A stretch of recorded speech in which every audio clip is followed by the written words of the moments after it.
Ever wake up one morning only to realize your pride and joy, something you've worked hard for all your life, is suddenly under attack by the very community you live in? If you've ever locked horns with an overreaching homeowners association, then buckle in. This story has more twists than a country backroad after dark, and trust me, you won't want to miss where it ends up. Think you know all about tough neighbors and stricter than strict rules? Wait till you see how I took matters into my own hands and how it all exploded into one of the most surprising turnabouts this neighborhood has ever seen. Keep reading for some laughs, some head-scratching moments, and maybe even a tip or two on how to stand your ground when the rules just don't make any sense. My name is Robert Bob Harkins. I'm a retired high school shop teacher living in a suburban cul-de-sac in a region that shall remain unnamed, if only to avoid ruffling more feathers than necessary. I'm in my late 50s, and in many ways, I'm a pretty average guy. I mow my lawn, chat about the weather, and keep a neat home, all in line with the usual HOA standards. But there's one little detail that sets me apart from the rest of my neighbors. I love pickup trucks. And not just any pickups, real American-made sturdy beasts capable of hauling heavy timber and pulling just about anything that'll hitch onto the back. I've had an enduring fondness for them since I was knee-high, trailing behind my dad on our family farm. Now, you think in a country known for wide roads and even wider passions, nobody would bat an eye at a nice truck in the driveway. Especially in a neighborhood full of retirees who appreciate a neighbor who can haul mulch or move a sofa without charging an arm and a leg. But this particular HOA, after a regime change at the last annual meeting, decided they had a new priority: aesthetic consistency. That's right. They believed every single car in the neighborhood needed to fit their unspoken mold, mainly sleek sedans and hush-hush hybrids, nondescript and cookie-cutter. My Chevy was the neighborhood's black sheep. It all started with a friendly knock at my door, nothing more than an HOA representative, Carol, smiling sweetly as she handed me a new guideline. She looked a bit uncomfortable, like she wasn't entirely on board with the message but felt obligated to deliver it. The letter was simple and direct. Trucks exceeding certain size limits will no longer be permitted to park in driveways or on neighborhood streets overnight. At first, I assumed there must be a misunderstanding. My truck was within reason, albeit large, but not a monster truck by any stretch. Carol shrugged and said, "I'm just the messenger." She mentioned they'd had a vote buried in the fine print of last month's meeting minutes, and apparently the motion passed by a narrow margin. "I've had this truck parked in the same driveway for 5 years," I pointed out. "What changed?" Carol sighed. "There have been complaints. Something about the truck blocking the sidewalk, even though it clearly doesn't. And the new guidelines say it's an eyesore." "I'm so sorry, Bob." I was stunned. Sure, there are always a few neighbors who fuss about where you place the garbage bins or if your fence is an inch too high. But to outright ban a truck, my personal truck, a beloved extension of my identity, just because it didn't match some flimsy standard of beauty, that cut a little deeper than I cared to admit. When I tried to reason with the board, they held firm. "It's not personal," the HOA president said, tapping the new rule book. "We just want to preserve the neighborhood's sense of uniformity and avoid property devaluation." I stared him in the eye. "Uniformity is one thing," I said. "Trying to homogenize everyone's lives is another." He gave me that practiced, politician-like smile, the type you can see through if you know what you're looking for. I've been dealing with stubborn teenagers for decades. Did he really think he could outstubborn me? But I'll admit, for a moment, I felt cornered. The fines for non-compliance were steep. Warnings about towing vehicles left illegally in driveways began to litter my mailbox. I got this sinking feeling that maybe I was fighting a losing battle. I knew I had to be careful because I've seen HOAs in other areas escalate disputes until they make living somewhere utterly miserable. It was the classic tactic: pressure, fine, repeat. But then one morning, I woke up and decided enough was enough. Let them try to scare me all they want. Over the years, I've saved a good chunk of my pension, and I don't have many extravagances. Trucks are my only real indulgence. There comes a point where you either roll over or push back. I chose to push back. My solution. If they wanted to label me the truck guy, I'd embrace it in full. I hopped online and started browsing listings for used pickups. Lots of them. And that was just the beginning. I'd always collected older trucks as a hobby, but in my retired life, the urge to expand my collection had mostly been tempered by practicality. I mean, how many vehicles does a person really need, right? But that morning, with the HOA's new rule burning in my mind, I found myself rummaging through local classifieds. Within an hour, I discovered a gorgeous, vintage Ford F-100 about 2 towns over. Mint green paint, original leather interior, exactly the kind of gem you only see at car shows or in the memory of your grandfather's orchard. But my spree didn't stop there. I thought to myself, why not?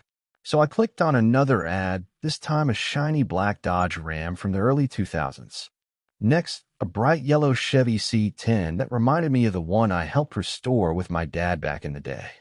One after another, I started lining up appointments. It was part defiance, part nostalgia, and a lot of adrenaline. My wife, Ellen, was initially baffled. "Bob, you've lost your mind," she said, her eyebrows raised so high they nearly touched her hairline. "We've been married for 30 years, and she's never seen me so fired up. How are we even going to store these things?" I shrugged. "I'll figure something out," I said.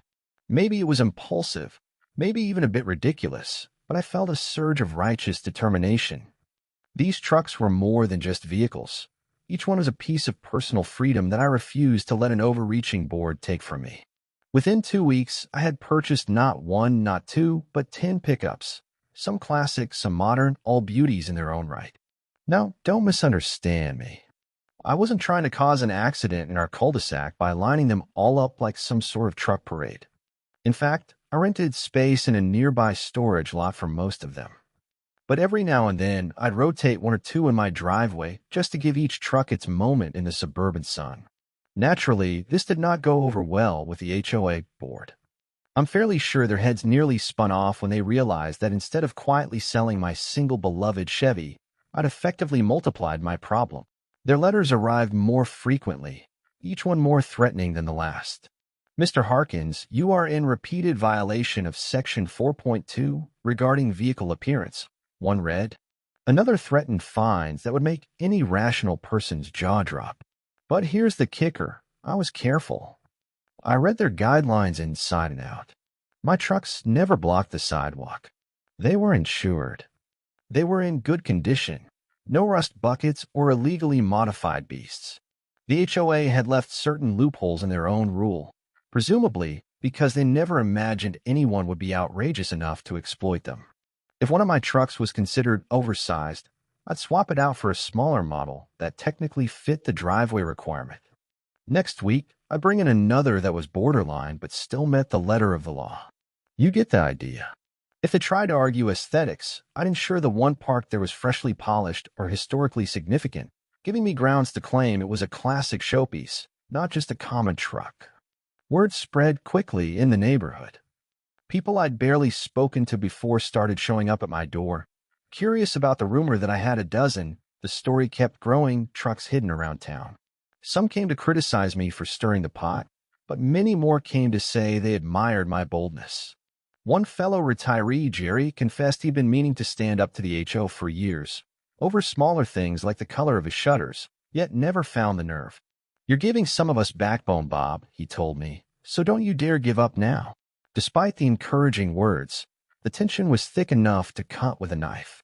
The HOA board made repeated attempts to pass new amendments, ones that would tighten the noose around truck enthusiasts. But see, the thing about HOAs is that every new rule must be voted in by a majority. Some neighbors saw how petty this was getting and decided they had my back. Suddenly, that majority was harder for the board to secure. I took a step back to see how the dust might settle. But I had no idea the lengths to which the board would go once they realized just how persistent I could be. Little did I know, they had a secret weapon, a brand new legal counsel with a reputation for being as subtle as a wrecking ball. The first sign of real trouble came in the form of a certified letter delivered by the mail carrier one Tuesday afternoon. I remember it well because it was the day we had invited our grandkids over for a backyard barbecue. I was flipping burgers when Ellen handed me the envelope. Her face was serious, and she whispered, "It's from the HOA's attorney." The letter was peppered with legal jargon, referencing everything from nuisance laws to implied neighborhood standards. It declared that my actions in acquiring multiple oversized trucks were taken in direct defiance of established HOA rules and were intentionally creating a hostile environment. In short, they were threatening to sue me. At first, I felt a surge of panic. Lawsuits aren't exactly a walk in the park, and even if you're right, the legal fees can wreck your finances and your peace of mind. But I was also furious. The part about me intentionally creating a hostile environment, that just about made me blow a gasket. If anything, they were the ones creating hostility with their petty limitations and sky-high fines. I tried to calm down enough to read the letter thoroughly, and as I did, I realized it was riddled with holes. For one thing, the claim that my trucks were oversized was inconsistent. I made sure at least half of them fell below the maximum length and height they'd set forth. Another glaring issue was that they were trying to apply brand new rules retroactively to vehicles I'd owned before the amendment had even passed. That's not how it works. I got the distinct impression this was a scare tactic, bullying me into selling off my trucks or relocating. Now, I might be retired, but I'm not naive. I immediately started calling around to find my own legal advice. The local attorney I reached, Maureen Tully, was well-versed in HOA disputes. She patiently listened to my entire saga, every letter, every HOA threat, and every truck.